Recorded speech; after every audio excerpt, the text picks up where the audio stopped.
আমাদের এই ফ্যানটা আগের থেকে তুলনামূলকভাবে অনেকটা কম ঘোরে। তো সেজন্য আমরা এটাকে দেখব কিভাবে এটার স্পিডটা বাড়ানো যায়। তো এই সিস্টেমটা করলে আপনারা অনেক পুরাতন ফ্যানগুলিতেও স্পিড বাড়াতে পারবেন। তো এখানে একটা ফ্যান আমরা দেখতে পারতেছি, এটা যতটা ঘুরে ততটা বাতাস হচ্ছে না, মানে বাতাস কম হচ্ছে, ঘুরে কম, সেজন্য। তো আমরা আজকে এটার স্পিড ডাবল করার চেষ্টা করব, দেখব যে কাজগুলো ঠিকঠাক মতো হয় কি না। তো এটার আগে ক্যাপাসিটর ডাবল করে লাগানো হয়েছে, সেখানে একটা ছোট ক্যাপাসিটর ব্যবহার করা হয়েছে। তো আমরা যেটা করব, এখানে দুইটা বড় ক্যাপাসিটর ব্যবহার করব, লাগানোর সিস্টেমটা দেখবেন। তো এটার মধ্যে আগের একটা ক্যাপাসিটর লাগানো আছে, তো আমরা ছোট ক্যাপাসিটরটাকে খুলে ফেলবো। তো আপনারা চেষ্টা করবেন অরিজিনাল যে ক্যাপাসিটরগুলো আছে সেগুলো ব্যবহার করার, তাহলে ভালো স্পিড পাবেন আর বেশি দিন এটা টেকসই থাকবে। আর যেগুলো আপনারা লোকাল কোম্পানি কিনেন ওগুলোর মধ্যে কপিটা যদি হাতে ধরিয়ে দেয় তাহলে আর ফ্যানের ফলাফল ভালো হয় না। তো সেখানে আপনারা থাইল্যান্ডের যদি অরিজিনালটা চিনতে পারেন সেটা ব্যবহার করতে পারেন। তো আমরা এখানে দুই কোম্পানির ব্যবহার করছি। আগের যেটা লাগানো আছে সেটা হচ্ছে থাইল্যান্ডের।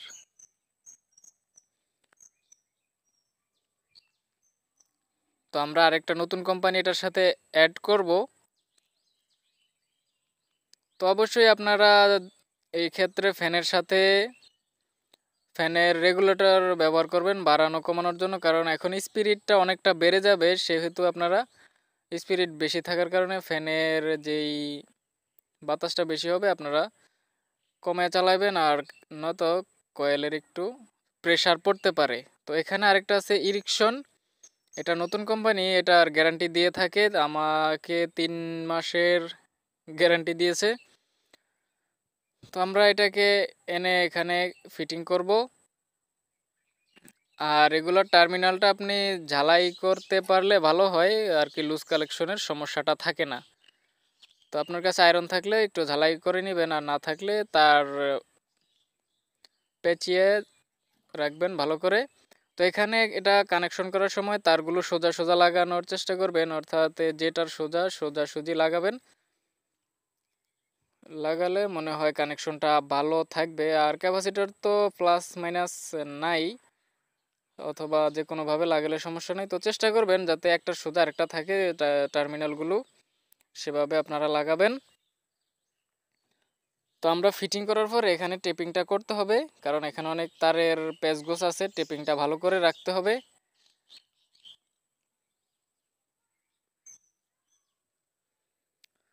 তো আমরা টেপিংটা করে ফেলি, ততক্ষণে ভিডিওতে একটা লাইক দেন আর কমেন্টে জানাই দেবেন ভিডিওর শেষে কেমন লাগছে। আর চ্যানেলে নতুন হলে সাবস্ক্রাইব করে রাখতে পারেন। আমার চ্যানেলে বিভিন্ন ধরনের ইলেকট্রিক্যাল ওয়্যারিং সম্পর্কিত ভিডিও দেওয়া হয়। তো মাঝে মধ্যে একটু এই ধরনের ভিডিও দিয়ে থাকি, এগুলো জানা থাকলে ভালো হয়। তো এটার ভিতরে কানেকশনগুলো ঠিকঠাক মতো থাকলে এগুলোকে এটার মধ্যে ফিটিং করে রাখবেন।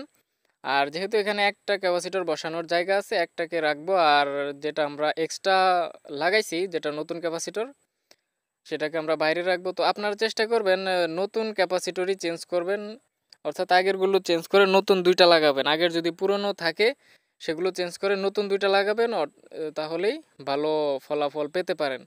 যদি আগের একটা থাকে অনেক পুরনো, যেটার ডেট ওভার মতো কাজ করে, তাহলে সেটার সাথে যদি নতুন একটা কানেকশন দেওয়া হয় তাহলে তেমন ফলাফল পাওয়া যায় না, বেশি ঘুরে না, ভালো ঘুরে না।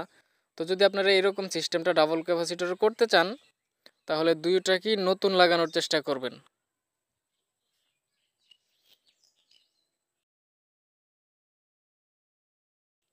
তো ক্যাপাসিটরগুলোকে ঠিকঠাক মতো আটকে রাখতে হবে।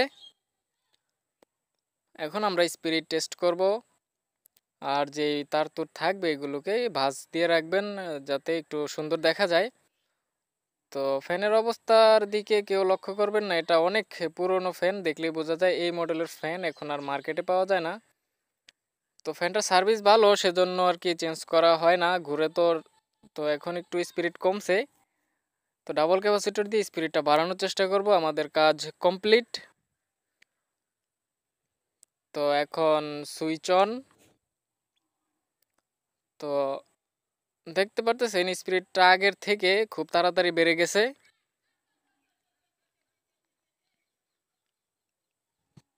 তো আপনারা এই ধরনের কাজ যদি করে থাকেন তাহলে কমেন্টে জানাই দিবেন, আর যদি নতুন জেনে থাকেন এইভাবে ফ্যানের স্পিড বাড়ানো যায় তাহলে কমেন্টে জানাই দিবেন। তো আমরার কাজ মোটামুটি কমপ্লিট হয়ে গেছে। আজকের ভিডিওটা এখানেই শেষ করব। তো ভালো থাকবেন, সুস্থ থাকবেন, দেখা হচ্ছে পরবর্তী এক নতুন ভিডিওতে।